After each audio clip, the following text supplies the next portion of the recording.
May nagpadala pala sa akin na follower ko from Dubai. Ngayon lang dumating to, nung December pa ito isinend ng asawa ko. Kumbaga, pinuntahan siya ng asawa ko, kinuha niya itong mga ibinigay niya sa akin. Tapos ay sinend sa courier ng asawa ko. November, December pa yata ito, buti nga hindi mga na-expire. Unang-una na dyan, itong bagong isda. Dalawa yan. Sarap nito. Tapos, may alaman din tayo.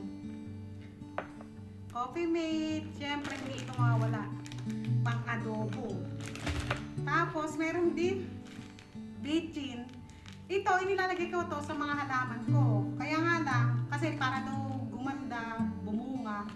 Ganun pa man, hindi pa rin sila gumaganda yung mga tanim ko. Ito, Chinese noodles. Sotanghon, may noodles din ito. Tapos mga pansit canton. Ito nga, nawasak. Kumatas-katas yung ano niya, mantika. Buti hindi yung mga bagoong ang nawasak ano. Ayan, may green. Yung isang green binigay ko sa bayaw ko. Tapos ito, mga noodles. May sabaw. Pansit. Ano pa ba? Mga mamasitas din to na sinigang. Kasi ito din, mga ano, magic sarap. Ginisa mix na bread. Ginisa na green. May green, may red pa pala. Magic sarap. Saka mga mamasita. Sinigang mix. Mamasitas na kaldereta. Tapos pinadala ko na asawa ko ng bigas. 5 kilo yata yun. 5 kilo nga ito. 2 ganito. Ang laki ng baraso ko. 2 ganito. Ang sarap ng bigas na ito kaysa sa bigas dito sa Pakistan. Ay, kaya sa mga dadating na pan, makikita nyo, busog-lusog na naman ako. Ano pa ba ang pinadala sa akin? Ay, ito pala yung asawa ko. Para si Ariata. Pag si Arto naman, basta yung sa sahig to. Tapos, scarf. Ayan. Kaya nga lang, pang winter pa yung scarf na ito. Kasi nga, December pa. Kaya, pang winter sana. Summer na.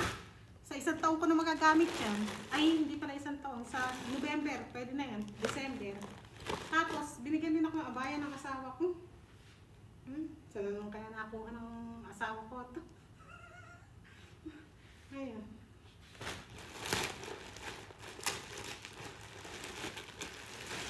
Kasi ito pa. Tag-isa kami ng biyanan ko. Kulay black yung sa kanya, sa akin ganito kulay.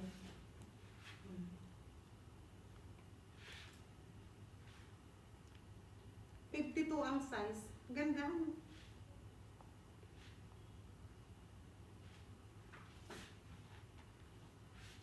Nakikita niyo ba? May isang isuot ko pagka lumabas kami. Kaya nga lang, mababa. Labas yung... Okay. Maganda din. Ano pa ba ang aking mga... Ano ba ito? Parang kinakabahan ako din. Yung ano ko, di ba mahilig akong namimingwit sa Dubai dati? Yung pamingwit ko. Kaya ano, wala naman siyang binigay na ano, yung pampabigat. Merong mga kasamahang, ano tawag doon, yung kalawit. Pero yung pampapigat, wala. Ginaganya ko lang ito dati doon, iniit siya. Wala naman dito, wala akong mapamingwitan dito.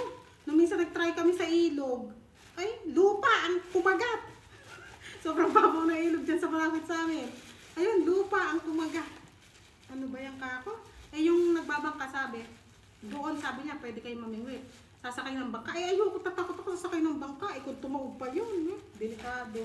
Tapos nakakatakot kasi nung andun kami, may katawagan. Tapos pamaya may dumating na 2 lalaki. Sabi ng bayaw ko, tara na babi, sabi niya. Natakot di bayaw ko. Kasi nagtatawag ng mga kasamahan.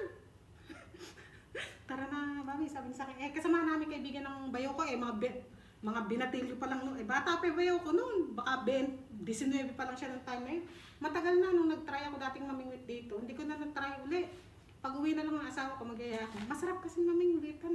Gusto ko yan kaysa sa mag-mall, ganun. kaysa kung saan sa pumunta, kaysa makipag inuman.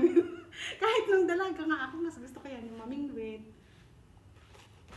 Kaysa makipag-chismisan. Ay, hindi. Mas masarap pala makipag-chismisan kaysa mamingwit. Ay, masarap pala namimingwit habang nakikipag-chismisan. O, yan lang yung ipinadala sa akin. Napaka-importante nito sa aking buhay. Lalo na at andito ka sa Pakistan. Ito talaga ang nagpapasaya sa akin. Kaya sa mga tatanong niya, Madam, pupunta akong Pakistan, ano gusto mong pasalubong? Ay, ito, mga ganito gusto ko. Bagoong, toyo, ayan, tuyo.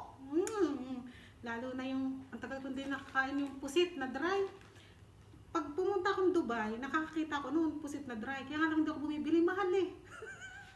20 dirhams yata eh. Eh, mahal. Huwag na ako magpusit. Ilan taon na ako din nakakatikim ng pusit na dry. Kaya baka naman. Saka ito parang toothbrush. May toothbrush pa na. Parang ano ya, parang masisira yung gilagid ko dito ya, parang dudugo. Oh, toothbrush, 5 piraso. Parang dudugo yung gilagid ko talaga dyan. Ano to, asawa ko may bigay ito. Oy, joke lang ha. Gusto ko nga. Itong toothbrush na ito, sa dila ba ito? Ito? Sa dila ano? Sa dila ito ano? Hindi ko alam eh. Sa dila nga ata ito ano? Kaya mukhang magkakasundo kami nitong toothbrush na ito dahil napapansin nyo ang aking dila ay hindi lang maputi yan, mabantot siya. O ayan na, madam, maraming salamat sa bigay mo ha. At syempre sa akin din asawa. Ay sana ay may uulitin pa. Uy, naghanap pa ng uulitin.